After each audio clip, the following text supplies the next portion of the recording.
Recently, Chinese-funded factories in Vietnam have been hit by a wave of strikes. From September 23rd to 26th, 1,300 workers at the South Vietnam Garment Corporation in Dong Thap Province went on strike for 4 consecutive days. Their main demands were higher wages and shorter working hours. On September 25th, a Chinese employee at the factory posted a video on TikTok explaining that it was the third day of the strike. In the video, a union representative and a company representative discussed the talks from the previous days. The employee mentioned that they couldn't understand the details, but the translation seemed to be, the workers were striking because of low wages, long overtime, short breaks, and harsh regulations that weren't properly enforced. The company responded, saying they would work to resolve the issues and asked if workers could return to work, pointing out that a one-day stoppage meant significant losses. The key issues causing tension between the Chinese company and the workers include salary adjustments, overtime policies, and improvements in the working environment. The workers have clearly stated that they won't return to work until these issues are addressed. On September 27th, a user revealed that after several days of negotiations, the workers had returned to production. They now work 9 hours during the day, with 3 hours of overtime at night. They don't work on Thursdays, and Sunday is a day off. The company also made adjustments to its management. When asked if the company had agreed to the workers' demands, a Vietnamese worker said that while some issues had been resolved, there were still problems that need to be addressed. They would give the company time to follow through, but if the company doesn't keep its word, they would firmly defend workers' rights. According to public records from Vietnam's National Enterprise Registration Portal and relevant company directories, this garment company was founded on March 12, 2021, and is located in Hong An City, Dong Thap Province. This strike wasn't just about economic benefits, it was a fight for dignity. The strike at the garment factory has sparked a lot of discussion among Chinese netizens. Comments flooded in, with some saying, "What does this show? Rights and benefits are earned through struggle. Don't expect others to give them to you under unfair conditions." Things that work in China only work in China, because the CCP government supports them, and the people dare not resist. Once you leave China, no one will tolerate that.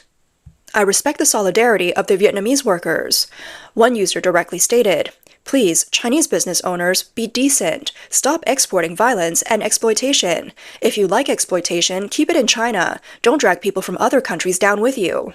In Vietnam's rapidly growing manufacturing sector, how Chinese-funded companies balance production efficiency with workers' rights has become an issue that cannot be ignored.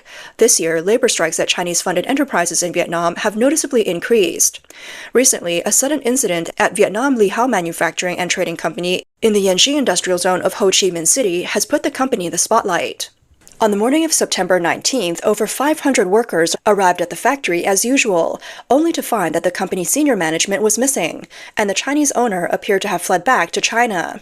This unexpected turn of events left the workers feeling anxious, especially since their August wages had not been fully paid, and issues with unpaid social insurance and union fees remained unresolved. Angry and worried, the workers gathered at the factory to demand answers from the management. On the same day, a video quickly went viral online, showing hundreds of workers gathering at the Li Hao Company's factory, protesting collectively for their wages and the payment of social insurance and union fees. This video not only sparked widespread online discussion, but also escalated the situation. The workers' voices spread across the internet, putting immense pressure on the local government and union to intervene. In response to the growing unrest, the People's Committee and the City Union of New Yuan District in Ho Chi Minh City took swift action. On September 23rd, union leaders announced that they had engaged in urgent talks with the management and the accounting department of Li Hao Company. The union representative revealed that, by the evening of September 19th, the company had paid the overdue wages to the workers, temporarily calming the situation. However, the company still owed over 2 billion Vietnamese dong, approximately $76,000 in union fees, and around 13 billion Vietnamese dong, approximately $500 in social insurance contributions since April 2024. These issues became the focal point for workers' rights protection. Li Hao Company was established in 2018 and is located in Bình Dong Province. The company focuses on producing furniture such as beds, cabinets, tables, and chairs. However, this incident revealed the company's management flaws. In an interview, the human resources manager stated that the company had communicated with the bank, promised to pay workers' wages, and would gradually pay off customer debts and settle social insurance and union fees. Although the wage issue was temporarily resolved, the workers remained uneasy. The silence from the management and the uncertainty surrounding the company's operations makes it difficult for many workers to focus on their tasks.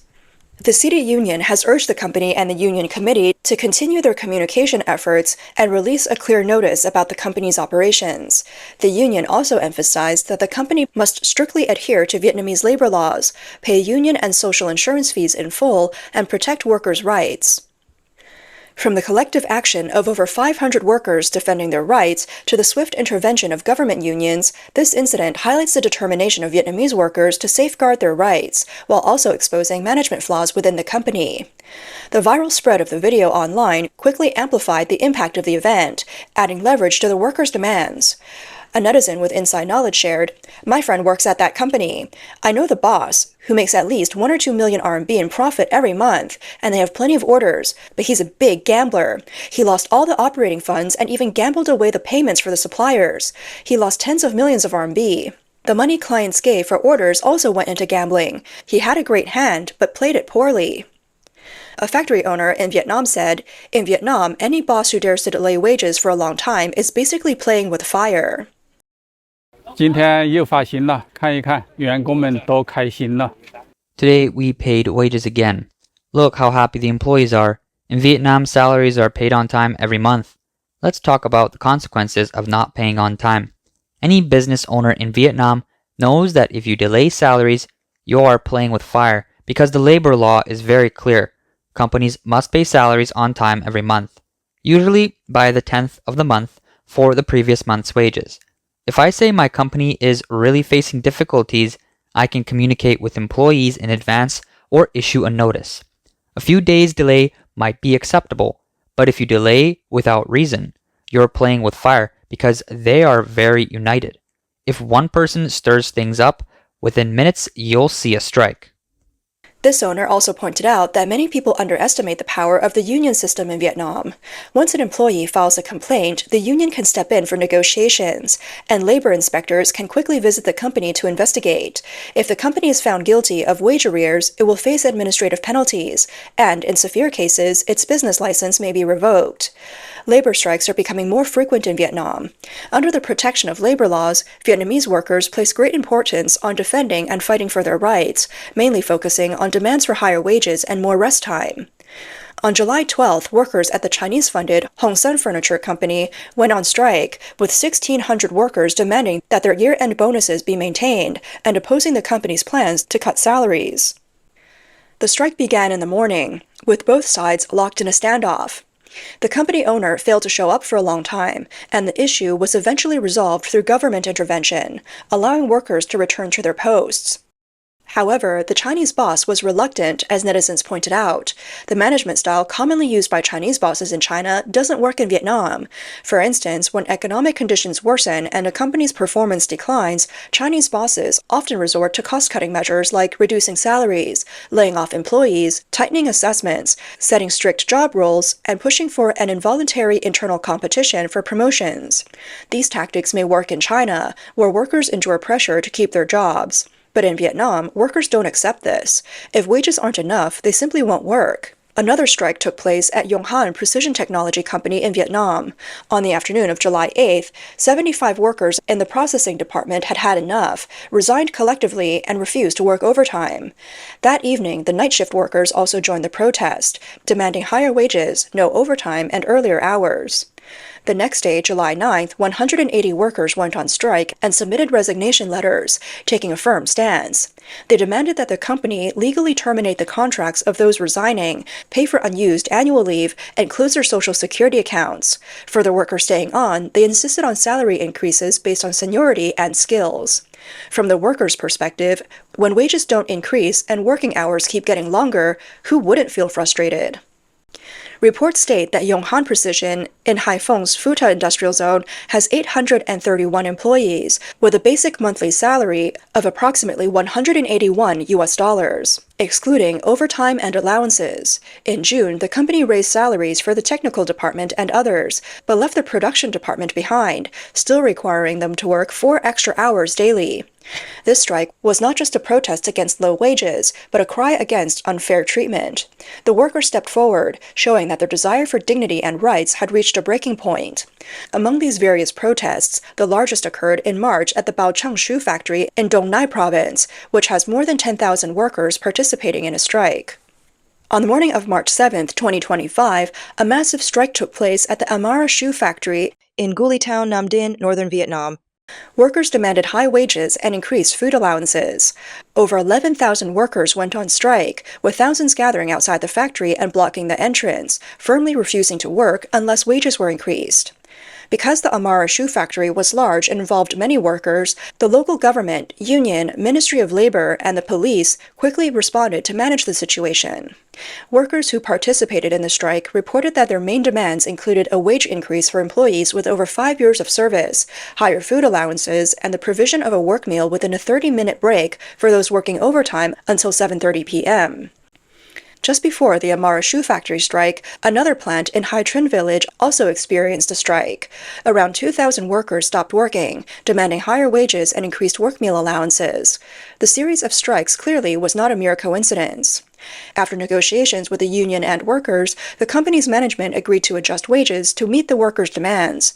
With the company's promise to raise wages, more than 2,000 workers agreed to return to work that afternoon.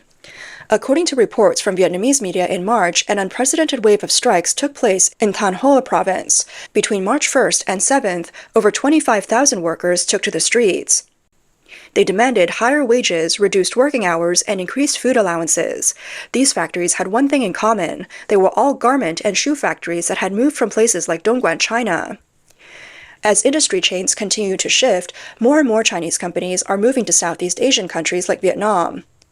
At least 300 Chinese-listed companies have established a presence there. Many companies in China's electronics, textile, automotive, and home appliance manufacturing sectors have chosen to set up factories in Vietnam. The reasons for relocating are not complex. The first motivator is tariffs. In recent years, the U.S.-China trade war has intensified, and products made in China face a minimum tariff of at least 30%, along with other fees. Some categories even face double tariffs. This has significantly increased the tax burden on many Chinese goods exported to the U.S. The second driver is cost and location advantages. Compared to alternatives like Mexico and Brazil, Vietnam offers lower overall costs in labor, procurement, and logistics. The northern industrial zones are just a 2-hour drive from Guangdong, China. For many Chinese manufacturing companies focused on the North American market, Vietnam offers a dual benefit of low cost and low tariffs. The third factor is lower wages. In Vietnam, factory wages are around 3,000 RMB per month. By contrast, in Dongguan, China, a worker's base salary is 2,300 RMB, with overtime typically bringing the total to 5,000 to 6,000 RMB. This lower salary level is a major attraction for Chinese factories moving to Vietnam. Fourth, Vietnam's geographical location is quite favorable. It is surrounded by the sea on 3 sides, with a 3,000-kilometer coastline and 43 major ports, making export transportation very convenient. In addition, the relatively stable policy environment further enhances its appeal to foreign investors. However, things are far from as ideal as the business owners imagined. The biggest challenge is that Vietnam has labor unions, which has become a headache for Chinese bosses. The exploitation tactics that Chinese companies use freely within China fail completely in Vietnam due to its well-established union system. The efficiency of intervention by Vietnam's General Confederation of Labor has caught Chinese enterprises off guard. Frequent strikes in Vietnam reflect deeper institutional struggles. Financial blogger Huang Han Cheng shared a video online. He noted that since Trump took office in 2017, the World Trade Organization has been nearly obsolete. Today, the most valuable global economic and trade circle consists of 12 regions, including Japan, the UK, Singapore, and others, making up about 15% of global GDP and covering 580 million people worldwide. Vietnam is one of these countries, but China has yet to join. Joining the WTO in the past meant making promises and gradually fulfilling them. In order to join, countries introduced the 5-day work week, minimum wage, and paid leave, among other things. Decades later, we can see the results. Today, the Comprehensive and Progressive Agreement for Trans-Pacific Partnership has an admission system, where countries must first meet conditions before joining. Among the many conditions, one key requirement is to have a strong labor protection system, such as independent unions and the elimination of forced labor. Therefore, before joining, Vietnam made substantial efforts, such as revising labor laws and allowing the establishment of independent unions. Looking deeper, Vietnam's new labor laws and unions are not just compromises for external reasons.